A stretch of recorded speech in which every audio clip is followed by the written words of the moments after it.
नमस्कार दोस्तों, मैं शंकर चौरसिया। दोस्तों, हम लोग YCT youth competition times UP PCS का समान अध्ययन पढ़ा रहे थे, जिसमें दोस्तों हम लोग इतिहास और भूगोल विषय को पूरा कंप्लीट कर चुके थे और हमारा भारतीय संविधान एवं राज्य व्यवस्था चल रहा था।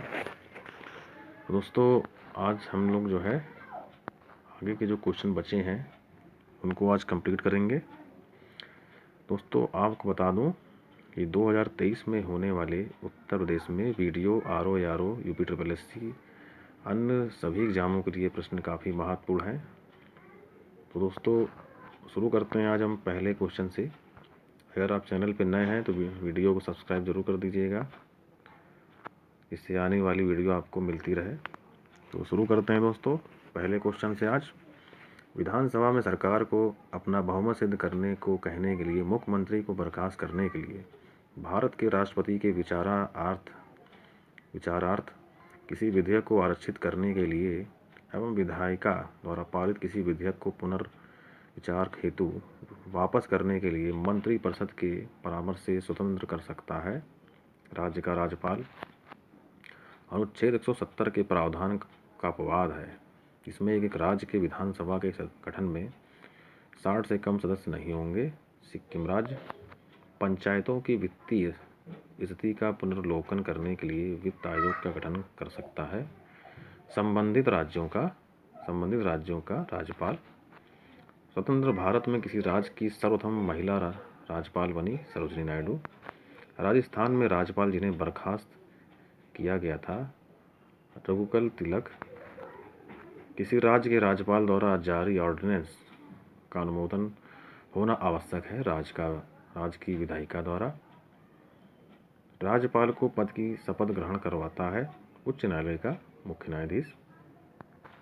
राज्य विधानमंडल धन विधेयक के अतिरिक्त एक विधेयक जो विधानसभा ने प्रथम बार पारित कर दिया हो विधान परिषद में पड़ा रह सकता है 3 माह से अधिक तक नहीं। राज्य विधानसभा में कोई भी धन विधेयक पुनः स्थापित नहीं किया जा सकता बगैर राज्य के राज्यपाल की संस्तुति के। वर्ष 1956 में पुनर्गठित राज्यों में द्विसदनीय विधायिका थी 5। भारत किसी राज्य की विधानसभा में अधिकतम सदस्य हो सकते हैं 500। राज्य की आकस्मिक निधि की स्थापना के लिए उत्तरदायी है किसी राज्य का विधानमंडल। उत्तराखंड गठन के बाद उत्तर प्रदेश में विधानसभा क्षेत्र शेष बचे हैं 403 प्लस 1 आंग्ल भारतीय। किसी विधान परिषद किसी साधारण विधेयक को रोक सकती है 4 माह तक। विधानसभाओं के विघटन के बाद भी उसका स्पीकर पद पर बना रहता है।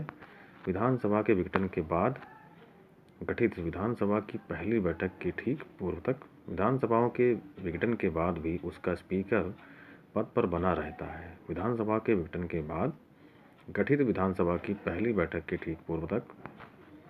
विधानसभा की सर्वाधिक सदस्य संख्या है उत्तर प्रदेश में। किसी राज्य में विधान परिषद की स्थापना और समाप्ति का प्रावधान है भारतीय संविधान के अनुच्छेद 169 में। मुख्यमंत्री एवं मंत्रिपरिषद मुख्यमंत्री के संबंधी सही कथन नहीं है, वह राज्यपाल द्वारा औपचारिक नियुक्ति पाता है।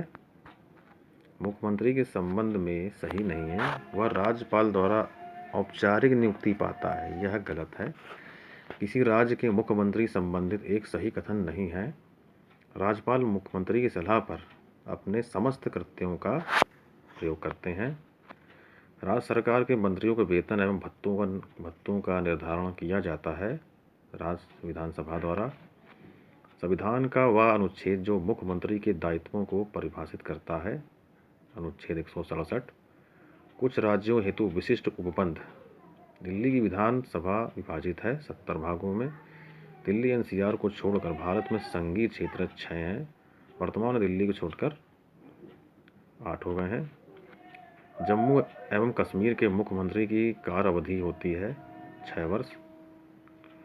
जम्मू और कश्मीर राज्य के कार्यकारी अध्यक्ष का पद नाम 1965 में सदर ए रियासत से राज्यपाल में बदल दिया गया। जम्मू और कश्मीर राज्य के संविधान में छठवें संशोधन द्वारा भारत के संविधान में अनुच्छेद जम्मू कश्मीर राज्य स्वयं में लागू होते हैं, वे हैं अनुच्छेद 1 एवं 370। भारतीय संविधान का अनुच्छेद 370 संबंधित है जम्मू कश्मीर राज्य से। अनुसूचित जनजातियों के सर्वाधिक प्रतिनिधि निर्वाचित करता है मध्य प्रदेश। अनुसूचित जनजातियों के सर्वाधिक प्रतिनिधि निर्वाचित करता है मध्य प्रदेश। राज्यसभा जम्मू कश्मीर विधानमंडल एवं राज्य विधान परिषद में किसी भी जाति के लिए आरक्षण नहीं है। भारत में सर्वाधिक अनुसूचित जाति जनसंख्या वाला प्रदेश है उत्तर प्रदेश। भारत के संविधान के अनुच्छेद 371 ख में विशेष उपबंध प्रावधानित है असम राज्य के लिए। भारत का वह राज्य जहां समान कॉमन सिविल कोड लागू है, गोवा। न्यायपालिका पढ़ेंगे। उच्चतम न्यायालय गठन, शक्तियाँ एवं क्षेत्राधिकार। शुरू करते हैं। केंद्रीय कानूनों का संवैधानिक वैधता के संबंध में किनकी अनन्य अधिकारिता है तथा कौन भारतीय संविधान का संरक्षक है? भारत का सर्वोच्च न्यायालय। भारतीय न्यायिक व्यवस्था में जब जनहित याचिका को शामिल किया गया उस समय भारत के मुख्य न्यायाधीश थे PN भगवती। भारत का संघीय न्यायालय स्थापित किया गया 1937 में। भारत के सर्वोच्च न्यायालय के कार्यवाहक मुख्य न्यायाधीश की नियुक्ति करता है राष्ट्रपति। सर्वोच्च न्यायालय में तदर्थ न्यायाधीशों की नियुक्ति होती है जब न्यायालय के किसी क्षेत्र के लिए न्यायाधीशों का कोरम पूरा नहीं होता है। मैं भारत के संविधान के प्रति सच्चा विश्वास और सच्ची निष्ठा रखूंगा। भारत की संप्रभुता और अखंडता को बनाए रखूंगा। अपने पद कर्तव्यों को निर्वहन करूंगा। संविधान और कानूनों की रक्षा करूंगा। यह शपथ ली जाती है भारत के मुख्य न्यायाधीश द्वारा। उच्चतम न्यायालय में संविधान के निर्वाचन में संबंधित मामले की सुनवाई करने के लिए न्यायाधीशों की संख्या कम से कम होनी चाहिए 5। उच्चतम तथा उच्च न्यायालयों में इन न्यायालयों के न्यायाधीशों की नियुक्ति तथा स्थानांतरण के लिए परामर्श प्रक्रिया के संबंध में राष्ट्रपति ने उच्चतम न्यायालय को एक अभिदेशन किया है खंड फर्स्ट अनुच्छेद 143 के अंतर्गत। उच्चतम न्यायालय के न्यायाधीशों का वेतन निर्धारण किया जाता है संसद द्वारा। केंद्र तथा राज्यों के विवादों का समाधान करना भारतीय सर्वोच्च न्यायालय के जिस क्षेत्राधिकार के अंतर्गत आता है वह है प्रारंभिक। भारतीय संविधान का वह अनुच्छेद जो संवैधानिक विवाद में सर्वोच्च न्यायालय के अपीलीय क्षेत्राधिकार से संबंधित है, अनुच्छेद 134A को मिलाकर अनुच्छेद 132 को पढ़ना। भारतीय संविधान का वह अनुच्छेद जो संवैधानिक विवाद में सर्वोच्च न्यायालय के अपीलीय क्षेत्राधिकार संबंधित है, अनुच्छेद 134A को मिलाकर अनुच्छेद 132 को पढ़ना। सर्वोच्च न्यायालय एवं उच्च न्यायालय दोनों के अधिकार क्षेत्र में आता है मूल अधिकारों का संरक्षण। भारत के सर्वोच्च न्यायालय ने संविधान के आधारभूत ढांचे के सिद्धांत को स्पष्ट किया है केशवानंद भारतीवाद 1973 में। भारत का सर्वोच्च न्यायालय एक अभिलेख न्यायालय है। इसका आशय है कि इसके सभी निर्णयों का साक्ष्यात्मक मूल होता है। इसके सभी निर्णयों का साक्ष्यात्मक मूल होता है और इस पर किसी भी न्यायालय में प्रश्न चिन्ह नहीं लगाया जा सकता है। लाभ का पद परिभाषित हुआ है सर्वोच्च न्यायालय द्वारा। अपने निर्णय को परिवर्तित करने का अधिकार है सर्वोच्च न्यायालय को। भारत में संविधान की मूल संरचना बुनियादी ढांचा के सिद्धांत का स्रोत है। न्यायिक व्याख्या। हाल ही में उच्चतम न्यायालय ने प्रवासी पंचाट निर्धारण अधिनियम 1983 को केंद्र के पावन कर्तव्य के उल्लंघन के आधार पर असंवैधानिक घोषित किया है अनुच्छेद 355 के अंतर्गत। हाल ही में उच्चतम न्यायालय के प्रवासी पंचाट निर्धारण अधिनियम 1983 को केंद्र के पावन कर्तव्य के उल्लंघन के आधार पर असंवैधानिक घोषित किया है अनुच्छेद 355 के अंतर्गत। जनहित याचिका की शुरुआत की गई न्यायिक पहल द्वारा। भारत में न्यायिक सक्रियता संबंधित है जनहित याचिका। प्रत्यक्ष बंदीकरण अधिनियम के अंतर्गत एक व्यक्ति बिना मुकदमा चलाए बंदी बनाया जा सकता है 3 माह के लिए। उच्चतम न्यायालय मूलभूत अधिकारों के अनुपालन के लिए जारी कर सकता है 5 रिट याचिकाएं। न्यायालय में कार्यवाही लंबित होने की दशा में लागू की जाती है उत्प्रेषण रिट। ये रिटें हैं, बहुत इंपॉर्टेंट हैं।